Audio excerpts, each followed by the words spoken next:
ছিল সেগুলো আবার দেখতে পাচ্ছি। যে কিছু হইলেই আমরা একটা ট্যাগ লাগাই, বলবো যে এরা বিশৃঙ্খলা তৈরি করার চেষ্টা করছে। আমরা আগেও দেখতাম যে কিছু হলেই সেটা জামাত শিবির বিশৃঙ্খলা তৈরি করার চেষ্টা করছে, এখন কিছু হলেই আওয়ামী দোষরা বিশৃঙ্খলা তৈরি করার চেষ্টা করছে। এরপর আমরা দেখলাম যে উনি বললেন যে যারা ধর্ষক তাদেরকে আমরা দাঁড়াতে দেবো না, বসতে দেবো না, ঘুমাতে দেবো না। কিন্তু আমরা যে প্রজন্মটা গণ অভ্যুত্থান করেছি, আমরা হচ্ছে যুক্তির প্রজন্ম।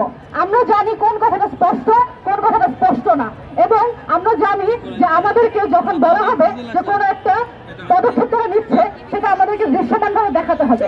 কিন্তু এই পর্যন্ত এই 8 মাস ধরে যত ধরনের অন্যায়, ছিনতাই, ধর্ষণ ঘটে গেল এবং নারীর উপর বাড়তি নিপীড়ন ঘটে গেল, এই ব্যাপারে তারা কোনো ধরনের কোনো স্বচ্ছতা দেখাতে পারে নাই। যেটা কেন ঘটছে, তাদের ব্যর্থতা কোন কোন জায়গায়, তাদের ব্যর্থতার কোনো দায়ভার তারা নেন নাই, এবং কালকেও তারা কোনো সুনির্দিষ্ট রূপরেখা দেখাতে পারেন নাই যে কি দেখলে আমরা বুঝতে পারবো যে আসলে তারা কোনো দৃশ্যমান পদক্ষেপ নিচ্ছেন। এরপরে আপনারা যদি ধর্ষণের ঘটনাগুলো দেখেন, আপনারা দেখবেন যে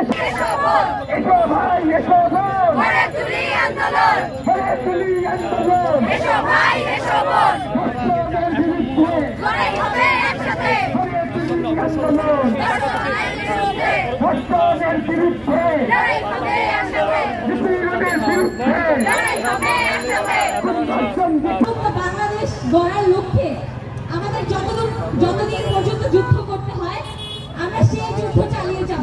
ভাই আপনারা একটু নিচে নামান না। এই মুহূর্তে আমাদের মাঝে কথা বল, আমাদের মাঝে মেরে কাতরাচ্ছে, কিন্তু রাষ্ট্র তখন ঘুমিয়ে আছে।